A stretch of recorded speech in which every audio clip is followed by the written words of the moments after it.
Abstract reasoning is probably one of the hardest sections in the UCAT, simply because it's one that's super hard to revise for and also really time pressured. But as someone who's done the UCAT about 4 or 5 years ago now, I've got a few things that might help you guys in terms of tips and advice on how to prepare, and also on exam day, some specific techniques that you might want to apply to the abstract reasoning section of the UCAT. So if that sounds like a good idea to you, let's get straight into the video.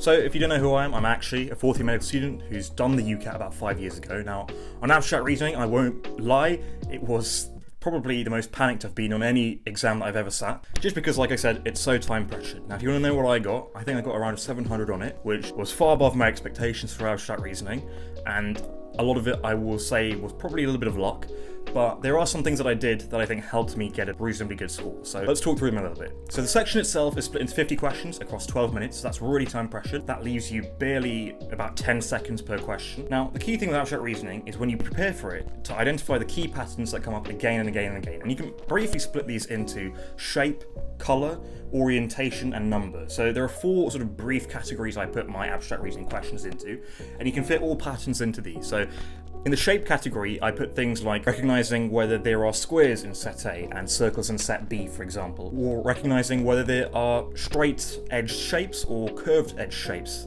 in set A or set B. So these are more about identifying the types of shapes in each set, basically picking up the patterns allocated to that. Now you've got things like numbers, which are basically things like how many sides does each shape have in set A, whether it's an odd number, an even number, maybe how many lines of symmetry each shape has. Then there are color, so normally in the UCAT you only get black and white colors, so whether it's all black shapes in set A, or half black, half white, or whether it's only white colored, sharp shapes and black colored curved shapes. Colours are also quite common for UCAT abstract reasoning patterns, so you also recognise them. And there are a bunch of other patterns that you can fit into these categories briefly. So make sure you always categorise each pattern that you come across in your prep so that you can come back to them in exam day. And it makes it a little bit easier to digest as opposed to having random patterns that come up. Also, the timing isn't nearly as scary as it sounds. The reason is if you've done preparation, you'll know that for a lot of UCAT questions, what they do is they give you one pattern for 4 questions. So they'll give you set A and set B, and they'll have 4 questions based off that pattern. So if you identify the pattern early on in the first question, the remaining 3 questions are basically really easy and guaranteed marks. You just have to apply that pattern to those remaining 3 questions. So in all actuality, the 50 questions, a lot of those are grouped questions. So those grouped questions can be done really quickly. Now also, I would recommend for abstract reasoning is to be able to do educated guesses. The worst thing you can do in abstract reasoning is to overthink questions, skip them, come back to them at the end. This is the one section where I would recommend not flagging questions and leaving them undone. Every question you do, I recommend putting down what you think the answer is, because more likely than not, your initial gut feeling will be correct. With these pattern recognition questions, first time you look at a question, you're more than likely to actually pick up on the pattern. But the more you overthink it, the more you're likely to skip past that initial assessment and do something really weird with the question. So I recommend the first thing you think about, the first answer that seems correct to you, go with that if you're stuck on the question and move on to the next one. You're not going to have time to come back to questions in this section, I'm just going to be honest with you, so always leave every question marked with an answer. The worst thing you can do is leave questions unanswered in the UCAT. It literally doesn't help you at all. You've got minimum 20% chance of getting it right across 5 separate multiple choices, so just go for any answer you've got. But on this vein, it also means that you shouldn't rush through things. So don't rush through questions just to reach the end.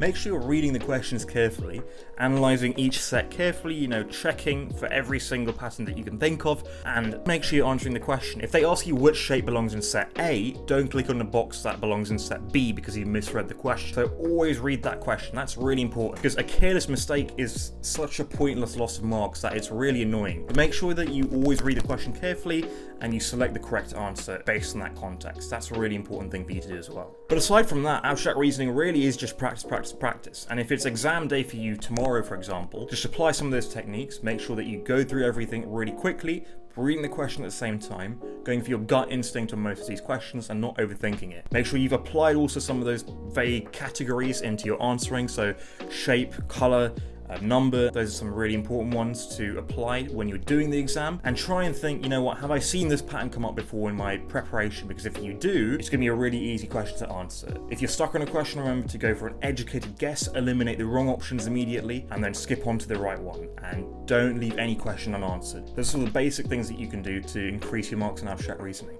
Now, if you've got any other specific questions about abstract reasoning, or maybe you want to see me go through some questions live, let me know down below in the comments.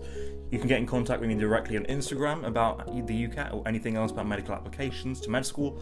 Aside from that, I'll see you all in the next video.